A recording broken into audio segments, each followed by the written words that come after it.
참 귀하고 복된 날을 하나님이 주셨고 우리 아이들은 오늘 주인공이 되는 날입니다.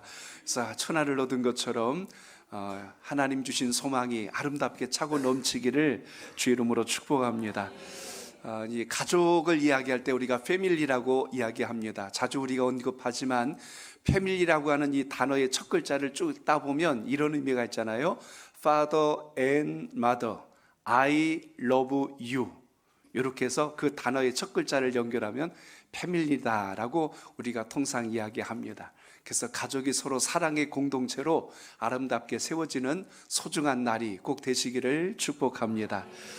그 찬양을 제가 좀 일부 예배 때 듣고 지금 또 이렇게 다시 한번 들으면서 마음에 감동이 되는 것은 거기 가사 중에 그런 게 있어요. 하나님이 주신 작은 천국이 있는데 하나님을 대신해서 부모를 이 땅에 보내주시고 부모를 통해서 자녀를 하나님이 맡겨주신 겁니다. 내 자식이 아니고 하나님이 맡겨주신 거다. 그래서 부모가 어떤 마음으로 해야 되냐면 그 가사 중에 그런 게 있어요. 주님처럼 들어주고 주님처럼 품어주고 주님처럼 눈 맞춰주고 주님처럼 지친 어깨를 토닥여주고 주님처럼 믿어주고 그리고 기다려주는 사람, 그게 오늘 여러분의 가정이 되시길 축복합니다. 지난달까지 어제까지 못하셨다면 오늘을 기점으로 하여 다시 한 번 더 이런 각오와 결단으로 예배하는 승리자가 되시길 축복합니다. 자, 저를 따라합니다. 사랑을 더하라. 사랑을 더하라. 아멘. 아이들의 마음을 또 상대방의 생각을 알고 싶을 때 묻는 질문 중에 이런 질문이 있습니다. 보통 대화의 문을 열거나 또 심리 상담을 하시는 분들이 통상 접근하는 방법 중에 하나인데요. 요즘은 그림 치료도 있고 음악 치료도 있습니다. 또 역할극을 통해서 그 상황을 이해할 때도 있지만 이런 질문이 있어요. 만약 당신이 동물로 태어난다면 어떤 동물로 태어나고 싶습니까? 라는 이런 질문이 있습니다. 우리 아이들에게 한번 지금 같이 듣기 때문에 이게 어느 정도 또 나중에 효과가 있을지 모르겠습니다. 질문을 해보는 겁니다. 너는 동물로 태어난다면 어떤 동물로 태어나고 싶니? 라고 물으면 어떤 아이는 나는 하나님의 자녀이기 때문에 동물로 태어날 수가 없어요. 이렇게 발끈한 아이도 있을 겁니다. 그런데 동물로 이름을 이야기할 수도 있어요. 어느 글을 보니까 실제로 질문을 이렇게 던졌더니 아이가 이렇게 대답을 하는 거예요. 예, 나는 호랑이가 될 거예요. 그래서 아빠를 무섭게 해주고 싶어요. 이렇게 이야기하는 겁니다. 짧은 이야기인데 굉장히 많은 뜻이 그 단어 속에 들어가 있어요. 그 이유가 뭔가를 물었더니 호랑이가 돼서 아빠를 혼내주고 싶대요. 아빠는 나를 항상 땅콩이라고 불러요. 그리고 나는 가족을 지키고 싶어요. 호랑이는 빠르고 힘이 세잖아요. 하고 이렇게 이야기를 합니다. 몇 마디를 했는데 아이가 마음속에 무엇을 담고 있는지가 금방 느껴질 표현을 우리가 보게 됩니다. 짧은 문장이지만 우리는 그 속에서 아이가 무슨 생각을 하고 어떤 상처가 있고 또 무엇을 꿈꾸고 있는지를 느낄 수 있다는 이야기입니다. 아빠가 자기를 사랑스럽게 물론 불렀겠죠. 땅콩땅콩하고 얘기했는데 그 말 싫단 말이야 했는데도 계속 그 이야기를 불렀다면 아이의 마음속엔 그게 계속 상처와 오랜 여운으로 남을 수밖에 없다는 것입니다. 의도는 그렇지 않았을지라도 자녀의 마음속엔 오랫동안 그것이 무거운 돌처럼 누르고 있었다는 이야기죠. 자녀와 소통이 안 되면 친근한 표현조차도 그게 마음의 상처로 남을 수 있다는 이야기입니다. 혹시 우리들의 모습이, 여러분들의 가정이, 또 여러분들이 만나는 분들과의 교제 속에 상대방의 마음속에 뭔가 돌을 얹어놓은 것처럼 계속 그 관계가 유지되고 있다면 오늘 이 시간 예배를 통해서 주님께서 우리에게 주시는 이 소통의 지혜, 화목의 지혜가 무엇일까? 여러분의 가정을 행복하게 만들어가는 원리와 방법이 무엇일까를 오늘 말씀 안에서 성령의 음성으로 깨달을 수 있기를 축복합니다. 심리학자이며 상담가인 에린 레너드 박사가 쓴 책이 하나 있습니다. 우리의 관계를 생각하는 시간. 제가 좀 잘 이렇게 책으로 있는 게 아니라 지금 온라인으로 갖고 있기 때문에 드릴 수는 없어도 한번 읽어보실 만한 책 같아요. 그 책에 있는 이야기가 우리의 관계를 생각하는 시간이라는 책에서 우리에게 던지는 중요한 주제가 하나 있는데요. 인간관계가 무너지는 이유는 무엇인가? 오늘 그것을 지금 설명하고 있습니다. 그 중에 가장 큰 이유가 바로 공감 능력의 부족에서 온다 하고 레너드 박사는 이야기를 해요.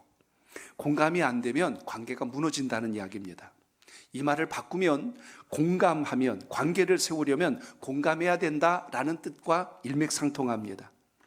정서적 민감함이 중요하다는 이야기예요. 표면적으로 아이 반가워, 아유 야 우리 식사 한번 하지, 이게 아니라 내면 속에서 흐르고 있는 진정한 민감한 그 친밀감이 있어야 된다는 이야기입니다. 친밀감이 부족해지면 기쁨이 사라지고 위안이 사라지고 동료의식도 사라지고 끌림이 사라지고 두근거림도 사라져요. 누군가 여러분 관계가 좋으면요, 이 네 가지가 있습니다. 기쁨이 있고 위로가 있고 동료의식이 있고 끌림이 오고 또 한 가지 마음이 설레는 거예요. 오늘은 만나서 무슨 일이 있을까라는 기대가 생기잖아요. 그런데 그렇지 않으면 반대 현상이 일어납니다. 마음속에 외로움이 들어오고 슬픔이 가득하게 되고 좌절이 와요.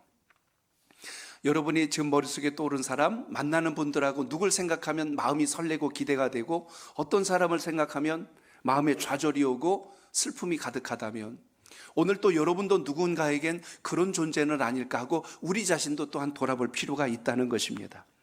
공감 능력이 있는 사람들의 특징이 있어요. 상대방의 감정에 섬세하게 접근해서 먼저 그 사람을 느끼려고 하는 마음을 갖습니다. 또 상대방의 감정을 인정해줘요. 상대방이 웃으면 같이 웃음도 해주고, 그래서 좋은 사람과 앉으면요 그 사람의 제스처를 나도 따라한다는 겁니다. 밀러링 효과가 일어나서 같이 그렇게 공감이 형성이 됩니다. 근데 싫을 때 드러나는 현상 중에 하나는 다리를 꼰다거나 두 번째는 팔짱을 끼는 겁니다. 어디 얘기 한번 해봐요. 그리고 대부분 대화는 이런 단어가 많습니다. 그래서 이렇게 되면 공감이 전혀 안 되고 있다는 이야기예요. 오늘 상대방과 함께 문제를 해결해 나가려고 하는 노력이 있는 사람들의 특징이 바로 이 공감 능력이 많을 때 일어난다는 것입니다. 이 능력이 있는 사람들은 배려심이 많고 또 한 가지는 마음의 여유도 많아요. 그리고 사람을 사랑하고 자기를 희생할 줄 알고 상대방의 생각을 훨씬 더 존중해 주려고 하는 마음이 큰 사람들이, 공감 능력이 큰 사람들의 특징입니다. 자존감이 높기 때문에 오히려 작은 것으로 인하여 쉽게 좌절하거나 낭망하지 않고 넓게 끌어안을 수 있는 힘이 많다는 이야기입니다. 근데 반대로요, 공감 능력이 부족해지면 어떤 현상들이 일어나냐면 자기 안에 성을 쌓고 그 안에서 안 나옵니다. 그게 공감 능력이 약한 사람들의 특징입니다. 이기적이고요, 다른 사람의 고통을 잘 이해하지 못해서 자기 생각만 주장합니다.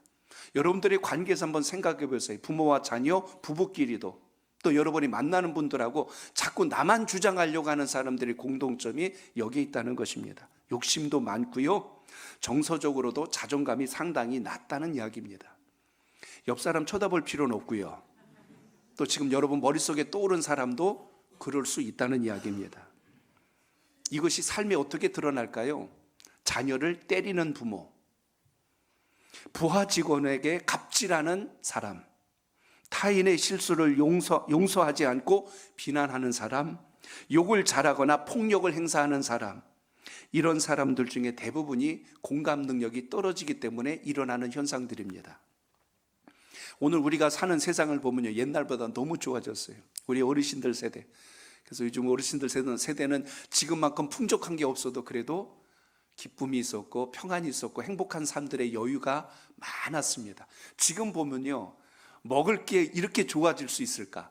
우리 입는 옷이 이렇게 좋아질 수 있을까? 우리 가지고 있는 모든 가전제품들이, 성능들이 이렇게 좋을 수 있을까 싶을 만큼 넘쳐나도록 모든 게 풍요로워졌어요.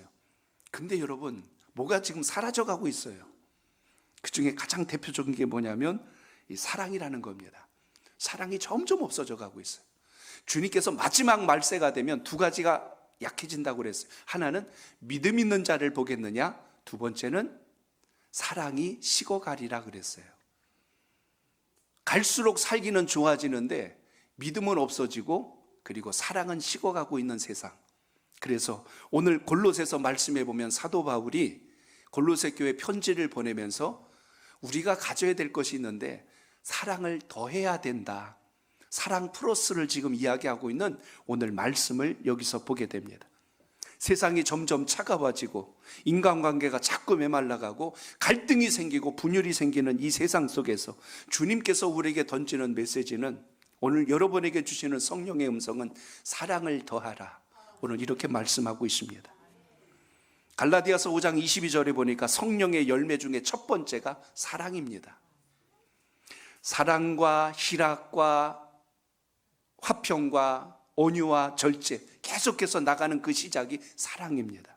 예수님께서도 요한복음 13장 34절에서 새로운 계명을 너에게 주노니 서로 사랑하라. 새 계명을 주셨대요. 10계명 말고 거기다 또 새로운 계명을 내가 하나를 더 주겠다. 그게 바로 뭐다? 사랑이다라고 말씀합니다. 사도 바울이 오늘 이 말씀을 시작하면서 오늘 이렇게 시작합니다. 자, 12절 읽어봅니다. 12절 시작. 그러므로 너희는 하나님이 택하사 거룩하고 사랑받는 자처럼 긍휼과 자비와 겸손과 온유와 오래 참음을 옷 입고. 아멘. 여기 말씀에 보면 먼저 여러분 기억하셔야 될 게 있는데요, 하나님이 여러분을 어떻게 부르셨는가를 기억합니다. 여기 보니까 하나님이 택하셨대요. 두 번째는 거룩하게 하셨다고 합니다. 세 번째는 사랑받는 자처럼 여러분을 부르셨어요. 이 세 가지가 하나님 부른 사람의 특징입니다. 이걸 우리가 아느냐 모르느냐의 차이에서 신앙하는 모습이 다르다는 뜻입니다.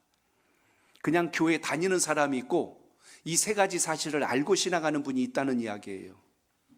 우리가 하나님으로부터 택함을 받은 거지 내가 교회를 선택해서 나온 게 아니라는 뜻입니다.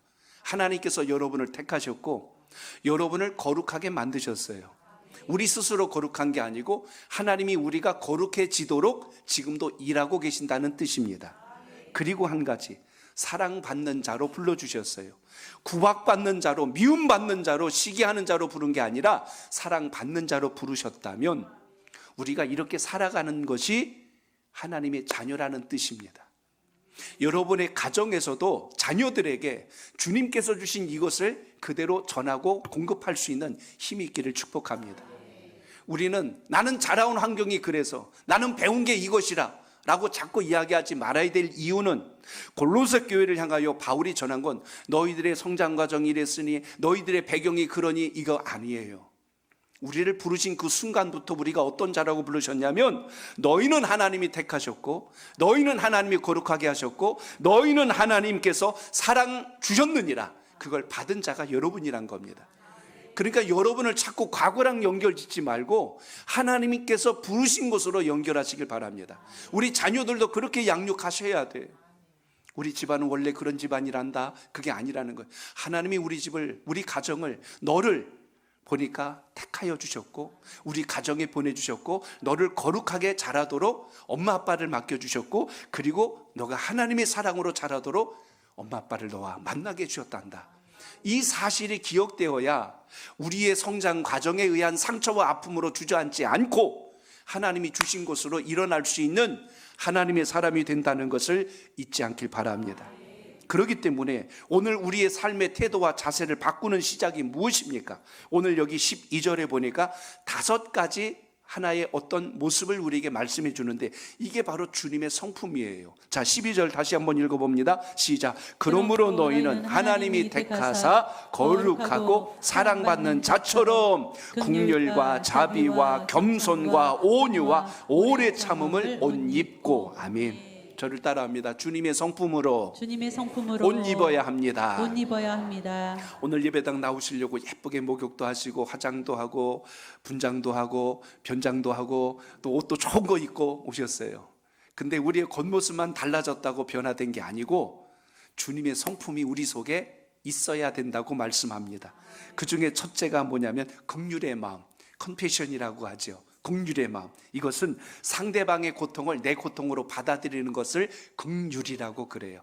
컴패션이란 뜻은 불쌍히 여기는 마음, 측은히 여기는 마음, 그게 있어야 상대방에 대한 안타까움이 내 마음속에 들어와. 이게 공감의 능력입니다. 다른 사람을 긍휼히 볼 수 있는 힘. 근데 이 성품이 누구 거였냐면 주님 것이었거든요. 주님이 우리 안에 오시면 우리 안에 이 능력이 생긴다는 뜻입니다. 나는 원래 T라 공감 능력이 없어요. 근데 그거랑 무관한 거예요. 주님의 마음이 들어오면 주님께서 우리를 그렇게 사용하신다는 걸 믿으시기 바랍니다. 예수님께서 병든 자를 그냥 지나치지 않으셨고, 소외된 자를 외면하지 않으셨고, 그리고 죄인들을 향해서 긍휼의 마음을 가지셨기에 그들에게 자비를 베푸신 것을 보게 됩니다. 그래서 오늘 여기 보면 두 번째 마음이 자비, kindness라고 하죠. 자비의 마음을 주님께서 우리에게 넣어주신 겁니다. 자비란 마음은 긍휼이 마음속에 있는 우리의 태도라면, 자비라는 것은 겉으로 드러나는 우리의 행동이에요. 저 사람 불쌍해, 그리고 그냥 가요? 아니죠. 긍휼히 여기는 마음이 내 속에 들어오면 그냥 못 갑니다. 내가 가진 게 뭐라도 있으면 줘야 돼요. 옷이라도 벗어서 입혀줘야 돼요. 그게 자비입니다. 자비란 것은 긍휼로부터 출발합니다. 내 마음속에 상대방을 안타깝게 여기는 마음이 있어야 뭔가를 좀 벗어주고 내주는, 바로 이런 일을 할 수가 있지요. 그 다음에 겸손이란 게 있습니다. 휴밀리티라고 하죠. 겸손이라고 하는 것은 나를 낮추고 다른 사람을 높여주는 자세를 이야기합니다. 내가 비굴하거나 내가 나약해서가 아니라 하나님 앞에서 올바른 자아인식이 있기 때문에, 건강한 내 자신에 대한 정체성, 아까 말씀드린 하나님이 나를 택하시고 하나님이 나를 거룩하게 하시고 하나님이 나를 사랑하여 주셨기에 주신 건강한 자존감을 가지고 상대방을 높여주는 마음, 비굴한 높임이 아니라 상대방을 존귀 여기는 그 마음, 이게 겸손이라는 뜻을 갖고 있습니다. 누구에게 이 마음이 있다? 주님께 있었어요. 그래서 주님의 성품 중에 긍휼히 여기는 마음, 자비로운 마음, 그 다음에 겸손의 마음, 그리고 또 있어요. 이 젠틀리스라고 하는 온유의 마음이 주님께 있습니다. 온유라는 것은 힘이 없다는 뜻이 아니라 힘을 절제할 줄 아는 인격을 가진 것을 온유라고 합니다. 그렇게 마땅히 할 수 있는데 내 힘을 자랑하거나 과시하지 않고 평정심을 잃지 않는 마음, 이게 오늘 온유라는 단어 속에 담겨있는 뜻이기도 합니다.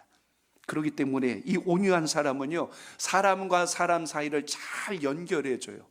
서로 쌈박질하게 만들려고, 제가 너 그랬대, 이쪽에 가서 제가 그랬대, 둘이 싸우는 거 보고 잘 됐다, 이거는 아니요. 이건 온유한 사람 아닙니다. 서로 원수가 됐는데 이쪽에 가서 그 마음을 풀어주고 녹여주고, 이쪽에 가서 풀어주고 녹여줘서 화목을 이룰 줄 아는 사람, 온유한 사람입니다. 오늘 십자가의 능력이 우리 속에 이렇게 있기를 축복합니다. 그리고 오래 참음, 페이션스라고 하는 이 오래 참음은 우리가 인내라고도 말하지만 상대방이 변화하고 성장할 때까지 기다려주는 것. 우리 누군가에게 물었는데 대답을 못하면 막 부글부글 끓잖아요. 이것도 모르냐? 그리고 막 이렇게 막 분노가 치밀어 오른단 말입니다. 근데 오래 참음이란 뜻은 두 가지를 기다려주는 거예요. 변화하는 것, 성장하는 것. 우리 자녀들이 성장하기를, 우리 자녀들이 성숙하기를, 우리 자녀들이 더 인격적으로 변화되기를 기다려주는 마음, 이게 우리 부모 세대들 마음속에 살아있기를 바랍니다. 자식은 그걸 보고 배우는 거죠. 엄마 아빠가 나를 이렇게 기다려줬구나, 엄마 아빠가 나를 이렇게 믿어줬구나, 그것이 그대로 인격적으로 흘러갑니다. 그렇기 때문에 오늘 우리의 삶 속에서 실망과 상처 속에서도 끝없는 우리가 끝까지 인내하고 포기하지 않을 수 있는 그 힘이 바로 이 오래 참음 속에 있다면, 주님의 이 5가지 성품이 우리 속에 그대로 주님께서 넣어주셨다는 것을 기억하시고 오늘도 다시 한 번 더 믿음의 자리에 서시길 축복합니다. 그래서 사랑은 바로 이 행함과 우리의 삶의 어떤 그 성품적인 부분이 움직여져 나가기 때문에, 그런데 이 모든 5가지는 눈에 안 보입니다. 그런데 우리 속에 내재되어 있대요. 근데 실제로 이 히브리인들, 이스라엘 백성들의 정서 속에는 이걸 굉장히 조금 보이는 것으로 표현을 잘해요. 그래서 옷 입는다는 표현으로 오늘 사도 바울이 그 단어를 선택해서 사용한 겁니다. 초대교회 알렉산드리아에 있는 이 클레멘트라고 하는 초대 교부가 있습니다. 그의 책에 나오는 그 글 중에 그런 말이 있어요. 초대교회 성도들은 세례를 받을 때 그것을 기념하기 위해서 낡은 옷을 벗고 새로운 옷을 입고 그 자리에 참석한다, 이렇게 표현합니다. 이 뜻이 무엇일까요? 이제 나는 옛날 사람이 아니야, 새로운 사람이야. 이제 지난달도 지나갔고 새 달이 왔어, 어제도 지나갔고 오늘 새 날이 왔어. 오늘 이 주일은 한 주간을 시작하는 첫날인데, 오늘 여러분들 오늘 무엇으로 옷 입으라? 오늘 여기 말씀한 것처럼 주님께서 우리에게 공급해 주신 힘을 가지고 서로 사랑하고 서로 용납하고, 그리고 오늘 긍휼과 자비, 그리고 온유와 그리고 겸손과 오래 참음이 우리 속에 살아있는 복된 가정의 달 5월이 되시기를 바랍니다. 옷을 입는다는 뜻은 몇 가지 의미가 있어요. 그 중에 첫째는 외적으로 우리가 나를 치장한다는 뜻도 있어요. 나를 예쁘게 보이고 잘 보이고 싶은 하나의 모습일 수 있습니다. 그런데 두 번째는 그 사람의 신분을 이야기합니다. 오늘 할렐루야 성가대가 가운을 입고 있고 또 우리 헌금 봉사위원들이 이렇게 예쁜 가운을 입고 있습니다. 다 나를 하나님 앞에 봉사자로 세워줬다는 의미를 담고 있지요. 또 하나의 뜻이 있어요. 나를 보호하고 나를 안전 가운데 회복하는 또 하나의 수단이 되어집니다. 의복은 그 사람의 정체성을 드러낼 수 있는 아주 중요한 부분이 된다는 뜻입니다. 못 먹은 티는 나도, 아니 맞나요? 못 먹은 티는 안 나도 못 입은 티는 난다고 그랬습니다. 그만큼 우리가 영적으로도 오늘 입어야 될 이 5가지 주님의 성품이 여러분의 신앙 속에 살아있기를 축복합니다. 오래전부터 우리나라에 내려오는 민담이 하나 있어요. 어떤 가난한 사람이 낡은 옷을 입고 허름한 옷을 입고 잔치집에 갔어요. 그랬더니 잔치집 앞에서 들어가기는커녕 그냥 내쫓아버린 거예요. 아니 이런 사람이 여기 다 들어와 하고 그냥 내쫓아버린 거예요. 그래서 이분이 너무나 화가 나가지고 집에 가서 제일 비싼 옷으로 갈아입었어요. 제일 좋은 옷으로 입고 다시 잔치집에 갔더니 잔치집에서 얼마나 정중히 맞이하는지 어이구 어서 들어오세요 하고 음식이 잘 차려진 상 앞에 거기 앉으라고 이렇게 자리를 내주었습니다. 그랬더니 이분이 어떻게 했을까요? 그 비싼 옷을 갑자기 벗더니 그 자리에다 놓고 자기는 옆에 가서 앉는 거예요. 주인이 지나가다 그걸 보고 아니 손님 왜 그렇게 앉으십니까? 여기 와서 앉으셔야 합니까? 이 집에서 환영해 준 건 내가 아니고 저 옷이니 저 옷이 상을 받는 게 맞다고 그리고 옆으로 밀려나 앉아 있었다고 해요. 우리가 살아가면서 정말 여러분의 마음속에 있어야 될 성품이 있다면 주님의 성품이 함께 할 수 있길 바랍니다. 우리 이런 말 자주 하잖아요. 나는 원래 그래 그러잖아요. 근데 원래 그런 게 아니고 주님이 들어오시면 원래 그랬던 마음이 달라지고 바뀌어져야 주님과 함께하는 신앙이라는 것을 잊지 않길 바랍니다. 동창회나 아니면 여러분 이제 우리 새학기가 되면 우리 유초동부 자녀를 두신 부모님들 이제 학부모 회의라는 게 있더라고요. 근데 제가 어서 좀 들었어요. 학부모 회의 가면 아주 휘황찬란하게 온다며요. 막 바르고 달고 막 해서 우리 집은 이런 집이야. 우리 집 함부로 하면 안 돼 하고 막 우리 애 그냥 잘 해줘야 됩니다 하고 이제 보이지 않는 어떤 일종의 압력 비슷한 그런 느낌을 가지고 그래서 학부모님들이 착 앉으면은 서로 보이지 않는 아주 치열한 그런 어떤 기싸움들이 있어가지고 자랑을 시작하잖아요. 우리 남편은 하고 시작합니다. 또 우리 자식은 하고 이야기하고 우리 집의 재산은 하고 자꾸 이걸 과시해서 나의 힘이 이 정도 된다는 걸 자꾸 드러내고 싶어하는 그런 마음이 들어와요. 이렇게 해서 1차전이 끝나면 2차전으로 들어가요. 2차전은 어떤 사람을 놓고 이제 험담하기 시작하는 거. 그래서 그 이야기를 하는데 저녁 때까지 집에들 안 간다며요. 자기가 일어나면 그 사람들이 자기를 또 이제 뭐라고 할까봐 싶어서 끝까지 앉아 있어요. 그 자리에 일어나면 안 돼. 이렇게 해요. 무엇보다 제일 중요한 것 오늘 사도 바울이 뭘 이야기하냐면 우리의 마음 성품에 대한 이야기를 합니다. 5월달 우리가 지금 연습하고 훈련해야 될 것 중에 하나가 주님께서 주신 긍휼의 마음, 오늘 본문에서 말씀하고 있는 자비의 마음, 겸손의 마음, 그리고 온유한 마음, 오래 참음이 가정 안에서도 잘 연습되고 습관이 되어 갈 수 있기를 축복합니다. 오늘 말씀이 왜 이것을 이야기했을까요? 베드로전서 3장 3절로 4절을 같이 읽어보겠습니다. 자, 같이 읽습니다. 시작. 너희의 단장은 머리를 꾸미고 금을 차고 아름다운 옷을 입는 외모로 하지 말고 오직 마음에 숨은 사람을 온유하고 안정한 심령에 썩지 아니할 것으로 하라. 이는 하나님 앞에 값진 것이다. 아멘. 오직 마음에 숨은 사람을 온유하고 안정한 그리고 심령에 썩지 아니할 것으로 하라고 말씀한 것을 우리가 보게 됩니다. 오늘 여러분의 마음이 주님의 성품으로 더욱더 거듭나고 변화되는 놀라운 역사가 있기를 바랍니다. 자, 저를 따라합니다. 서로 용납하고 용서해야 합니다. 자, 13절 읽어볼게요. 13절 시작. 누가 누구에게 불만이 있거든 서로 용납하고 피차 용서하되 주께서 너희를 용서하신 것 같이 너희도 그리하고. 아멘.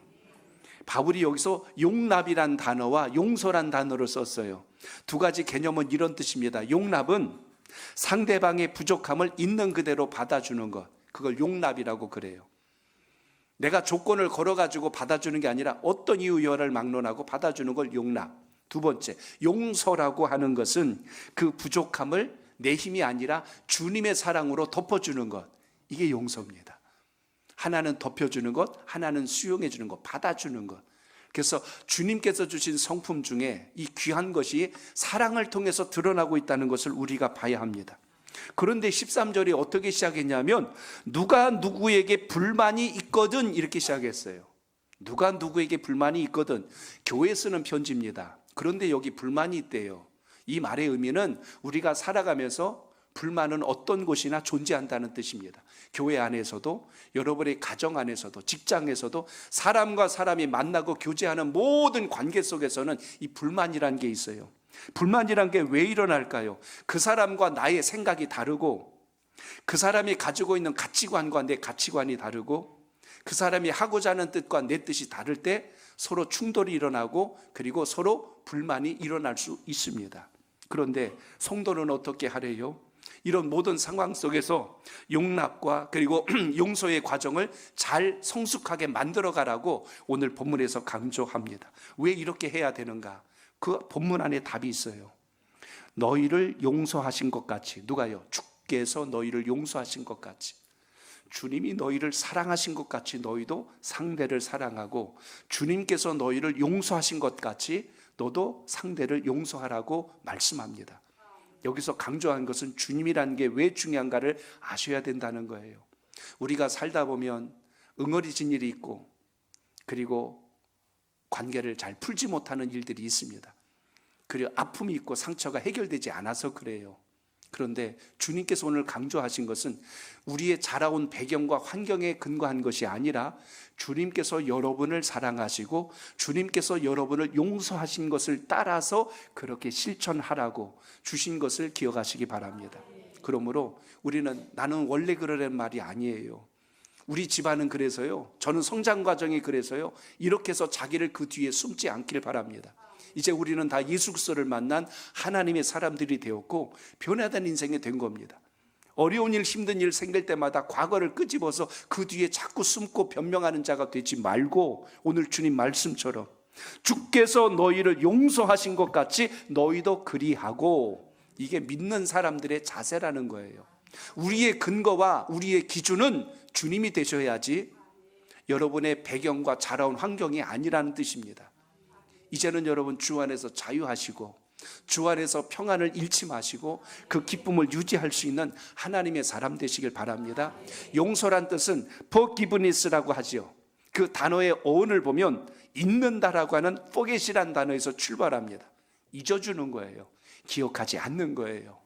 주님께서 우리를 잊어주셨기에 우리가 이렇게 뻔뻔하게 나와 예배드릴 수 있지, 주님이 우리가 과거에 지은 죄를 다 기억하신다면 이 자리에 앉아있을 사람 한 사람도 없습니다.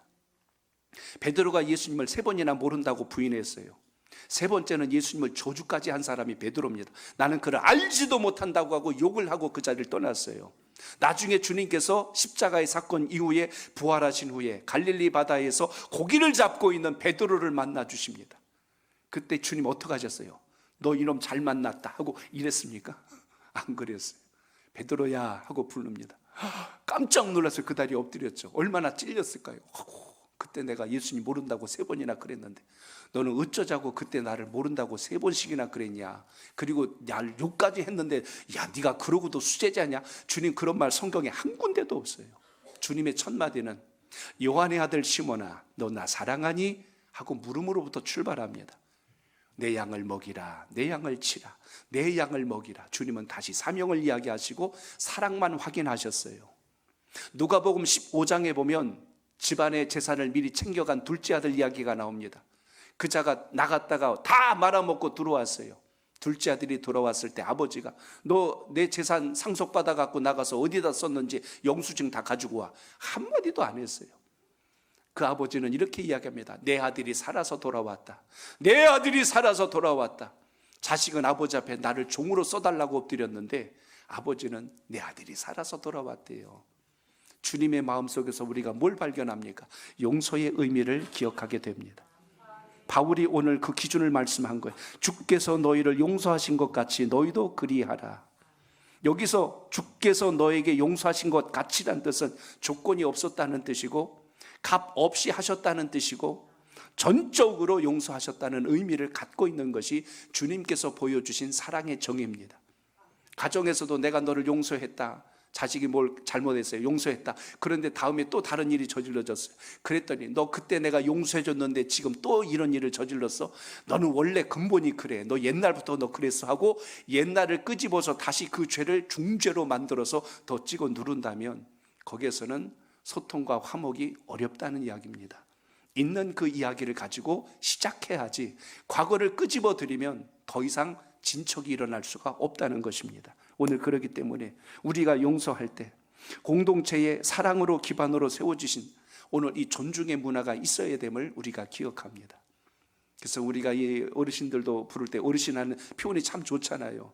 근데 우리가 통상 부르는 게 노인이라고 하는 표현이요. 이 양반아, 이 쌍놈아 이렇게 말해도 기분 나쁜데 노인 양반 그러면 기분이 별로 안 좋아요. 근데 어르신 그러면 존중받는 느낌이 있어요. 언어 개념이란 게 그렇습니다. 우리가 주의 사랑과 은혜를 입었기에 이제 우리가 어떤 마음을 갖추라고 했습니까? 오늘 말씀한 것처럼 용납과 용서의 의미가 우리 마음속에 새겨져 있기를 축복합니다. 하나만 더 말씀을 드립니다. 자, 14절을 읽습니다. 시작. 사랑하지 아니하는 자는 하나님을 알지 못하나니 이는 하나님은 사랑이심이라. 14절인데 갑자기 다른 구절이 나왔죠? 예. 자, 이 시작. 이 모든 것 위에 사랑을 더하라. 이는 온전하게 매는 띠니라. 아멘. 저를 따라합니다. 모든 것 위에 사랑을 더해야 합니다. 사랑을 더해야 합니다. 아멘. 여기 말씀 속에 보니까요, 이 모든 것 위에라는 것은 앞에서 말씀한 긍휼과 자비와 그리고 겸손과 온유와 오래 참음, 요것 위에다가 오늘 뭐라고요? 오늘 사랑으로 띠를 매라 그랬습니다. 그렇기 때문에 이 모든 것을 완성하는 힘이 어디에 있다? 바로 사랑에 있다라는 의미를 우리가 여기서 보게 됩니다. 이것을 온전히 매는 띠라고 그랬어요. 온전하게 매는 띠. 옷을 잘 갖춰 입고 차려 입어도 마지막에 옷이 흘러내려가지 않도록 허리띠를 잘 차고 있어야 옷이 몸매시가 잘 살아납니다. 요즘 옷들은 잘 나와 있고 또 이렇게 벨트들도 잘 돼 있지만 옛날 우리 옷들은 거의 끈으로 동요매는 거잖아요. 근데 이거 풀리면요 한 방에 내려가 버려요. 천천히 내려가는 것 같고 확 내려가 버려요. 그러니까 이 매는 띠가 굉장히 중요합니다. 아무리 내가 겸손하고 아무리 내가 긍휼의 마음과 자비의 마음, 용서의 마음 다 가진 것 같은데 사랑이 없이 이렇게 한다. 이 모든 게 한 방에 내려가 버립니다. 완전히 박살나 버려요. 그래서 오늘 바울이 강조했던 것은 이 모든 것을 온전히 매는 띠 사랑으로 동요매야 된다.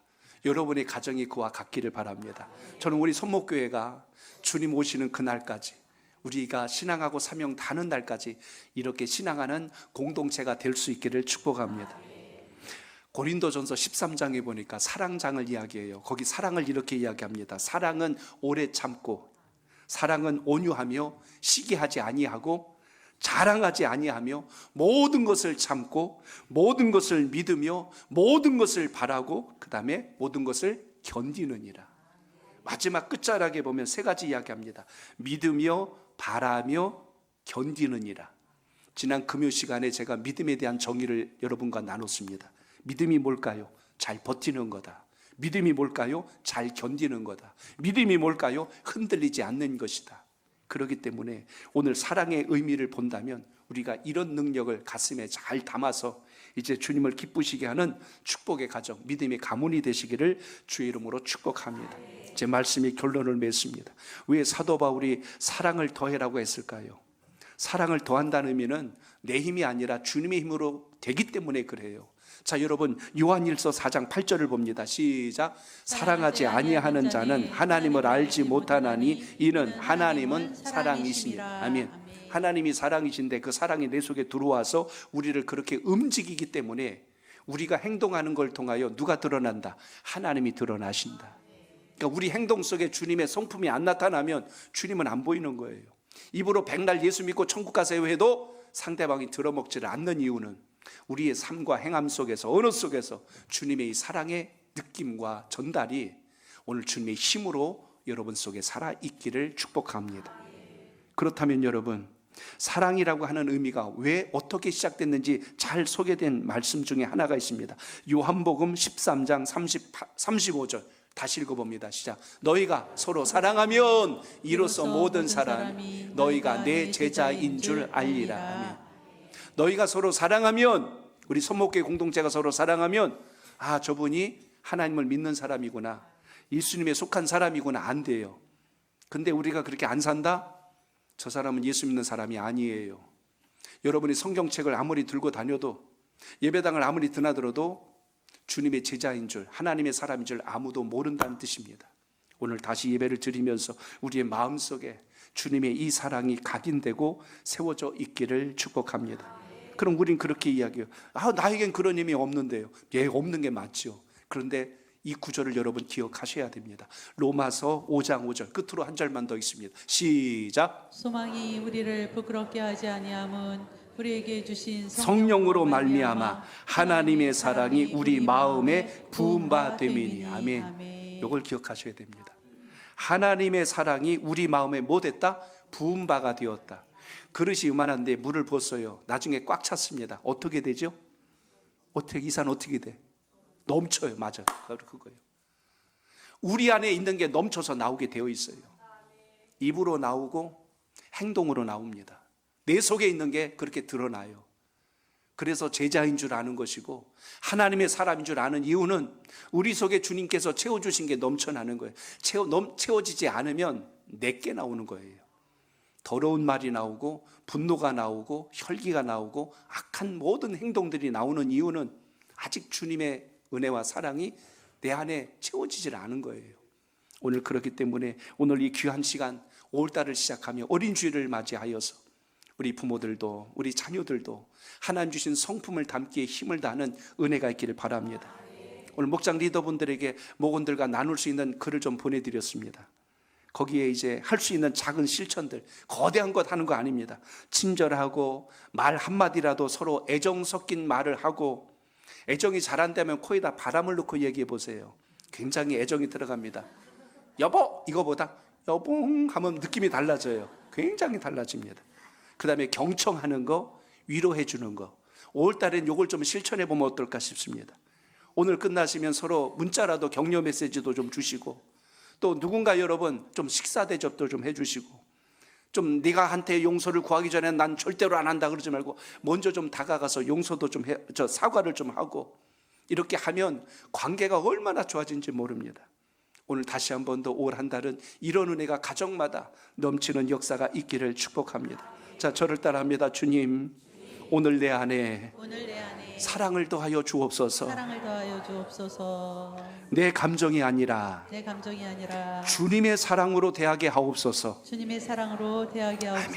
아멘.